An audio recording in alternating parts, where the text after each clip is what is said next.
They called me the ugly one, then erased me like I never existed. But 10 years later, I walked into my sister's wedding, richer, stronger, unrecognizable. And when her husband asked, "Do you know her?" I smiled and said, "More than you think. I'm Lucy Martinez. And 10 years ago, my family decided I didn't belong. Not because I did something terrible, number, because I wasn't pretty enough, because I didn't fit the brand of the perfect Martinez image, whatever that means. Braces, glasses, acne, a shy girl who couldn't fake charm like her golden sister Sarah. Sarah was everything they paraded around, blonde, smiling, the walking family trophy. Me? I was the glitch in their polished portrait. On the night of my high school graduation, I overheard my father on the phone. "Sarah's the jewel. The older one? She didn't get the good genes. An ugly graduate reflects badly on our company." He didn't know I was standing there, hearing every word. I left that night. No arguments, no tears, no second chances. And guess what? No one came after me. A month later, I heard through a cousin. They had removed me from the family will, just like that, like I never existed. I rebuilt myself in silence. I moved to another city, worked jobs nobody wanted, studied at night, lost the acne, ditched the glasses, transformed my body with discipline. But most of all, I transformed my mindset, and step by step, I built Altus Consulting. Today, I run a multi-million-dollar firm that advises the very competitors threatening my father's empire.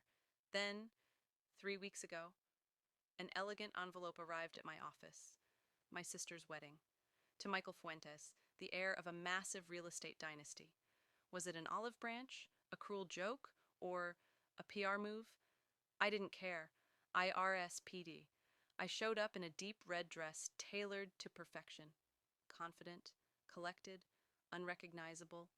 Heads turned, eyes lingered. No one recognized the ghost from the past. Until I reached the main table. Sarah's smile vanished. "Lucy?" she whispered. Michael turned.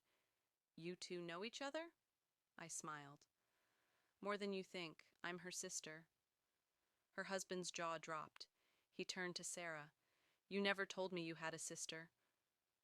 And just like that, the perfect image began to crack. My father tried to fake charm. "What a surprise! We didn't know if you'd come."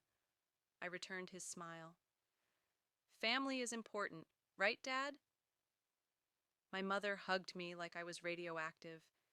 "You look different," she said. "10 years will do that," I replied, "especially when you're rebuilding from nothing." Throughout the evening, I watched them squirm. Michael approached later, curious, confused. "Lucy, what happened between you and Sarah?" I said. "Let's just say, the Martinez standard for beauty and success is brutal." Then I added, "If you're thinking of having kids, know what kind of family you're marrying into."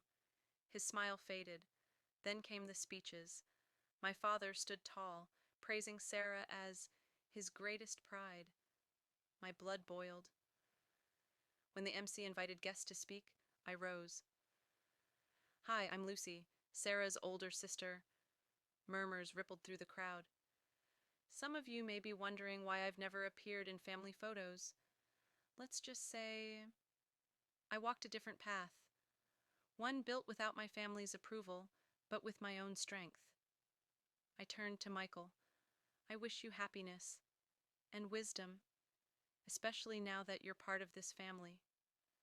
Polite applause followed, but the message was clear and chilling.